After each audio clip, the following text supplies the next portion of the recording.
Alright folks, welcome to part 3 of Jackie Chan's Stuntmaster. This is Acid Roots, and we're gonna progress past Chinatown in this. So, I wasn't sure, but apparently that, there's like a hub world and we've got multiple areas that we're gonna get to. Here I was thinking that the whole game took place in like some sort of Chinatown environment, but it doesn't. So after this episode, we're going to be seeing some new areas. Not to spoil anything, but just kind of you'll get the concept of it. So I'm learning about this game. And, yeah. So as you can tell, these are ovens or something like that. So you don't really want to, as I wasn't paying attention to, you don't want to step on those. But yeah, I mean, Jackie Chan's pretty nimble enough to the point where, it may seem like the gameplay would have it to where you probably couldn't make these jumps, but he actually can. So it's just it's a little bit tricky, but yeah. So this stage did not give me nearly as much difficulty as stage 2, but then there's also, so there are boss characters in this, and I was wondering if there was going to be. I kind of figured that there would probably need to be, but I wasn't entirely sure. So, like I said, I'm used to like certain kind of awkward things where games is just kind of, not really knowing what to expect in them, but this is so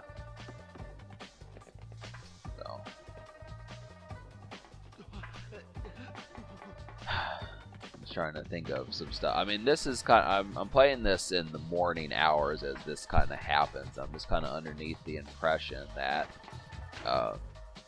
I remember saying in the past, like I've talked with Jackal Goldkick in the past, talking about how I miss the concept of video games making you want to play them at like 4 or 5 o'clock in the morning, and I would suppose that this is actually one of those games that's kind of halfway done that.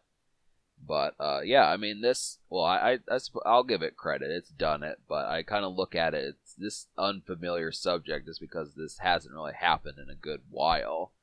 Like my other LP that I'm kind of doing at the same time as this Mystic Quest, I've had areas where I've wanted to play this, but surely not in the AM hours and such things. So it's just kind of, it's a benefit just to be able to have some games like that. It's a nice little game here. Nice game.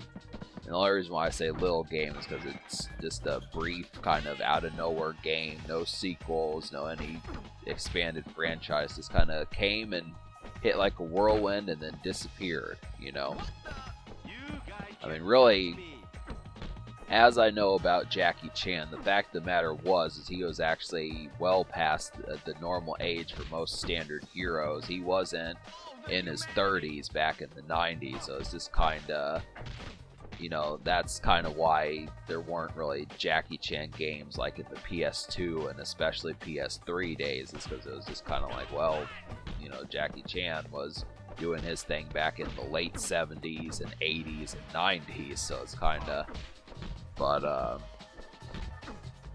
yeah, there's just it's the same thing with Jet Li. I mean, Jet Li at least made it to the PS2, but I kind of feel like we needed another martial arts hero. That's why I wish, like, it's like, situations like with Brandon Lee and those type folks, it's just like, damn, we really need some like, where are all the martial arts heroes and stuff? There's like the most recent one I can think of is Jet Li, and it's like, he hasn't done movies since at least 2006, 2008, something like that. I mean, he was in, like, last I remember, Jet Li was the villain in like The Mummy 3, which is like the Curse of the Dragon Emperor, something like that. But it's been a while, really. We need more martial arts movies. Like, Bruce Lee back in the 70s came like the wind, hit completely like thunder. I mean, I know this is probably a tired topic at this stage, but I mean, how many people do you hear say these sorts of things? Because this is not really a game that's just, indefinitely kind of talked about like this. So,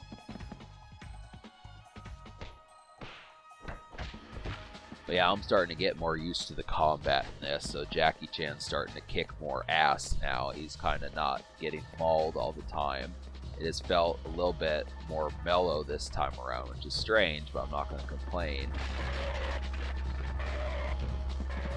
That was stupid. I don't even understand why I died there. I mean, essentially, I didn't get hit by the car. I guess the car just drove off the stream and drove off the screen, and it thought that I got hit by it, which that was a glitch. I don't know what else you can call it, folks. That was a pretty stupid thing that just happened right there. Not only did I die, but I also got a game over and had to do the whole damn stage over again. That was one of the stupidest things I've seen happen in a while. But yeah, whatever. It's still a good game. And the PS1 had some glitchy games. It's just odd, some of these situations, these things would happen, and it just would be the most random thing. But yeah, the more I play this game, the more I start to realize that this is probably still one of the best games for the PlayStation 1. I just, just automatically, just playing these first 3 stages, I can realize that. I just hope that it doesn't pull out some extensive difficulty where it really starts to get terrible, but, like a few months ago when I was playing Crash Team Racing, I felt the same way. Like, that's an exceptionally good game, but I was just kind of...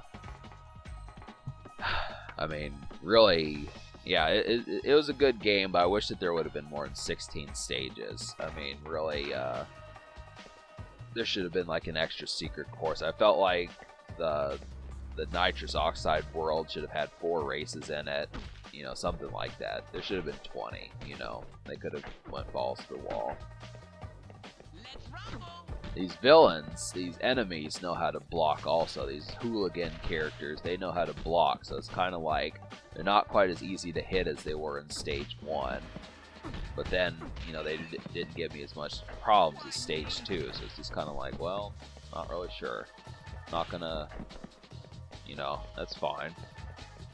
So, but, I want this game. I really do want to complete this game. I just kind of feel like that's definitely something that I'm trying to make happen, is to say that this could be the next PS1 game that I can add to my catalog that I can actually complete, because like I've said in other LPs I've done around this time, around April, March, May of 2022, like Tomb Raider's been giving me issues. So I recorded some more Stage 2, but I had to kind of put that on hold because I'm struggling with basically the second stage out of like 20 in the game. So it's like I don't like video games where they pull out the stops in like Stage 2 or Stage 3, because that happened in my Prince of Persia playthrough, and I was like, well, what the fuck? There's 20 stages in this damn game, and the 3rd stage is the toughest part about it. So it's just kind of...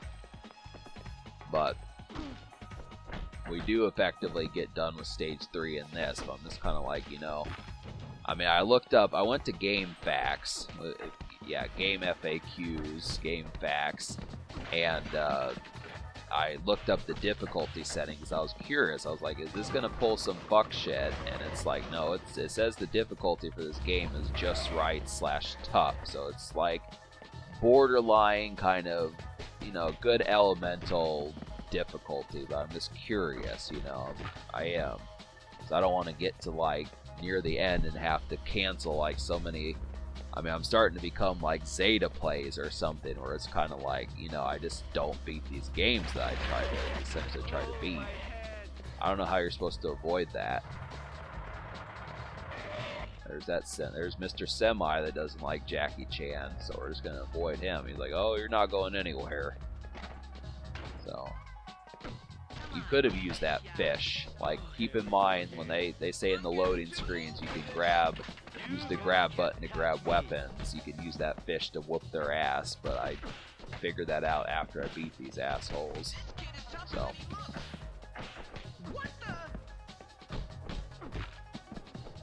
there's one point I get like a 15 combo. I don't know if that just happened like a minute ago, but yeah.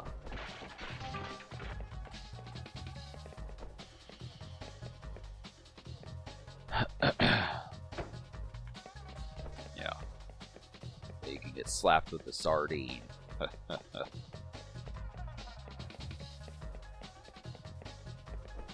don't know. I would think I would have a better joke for that, but I don't. I mean,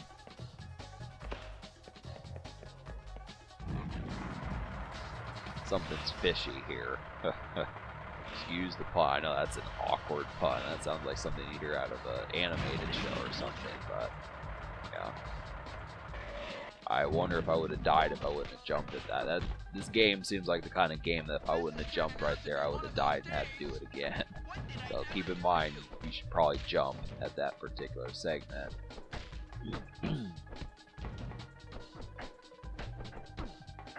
That should safely conclude that this is the last part, well, basically the last part of stage 3. But there's one last little segment, which is the boss. So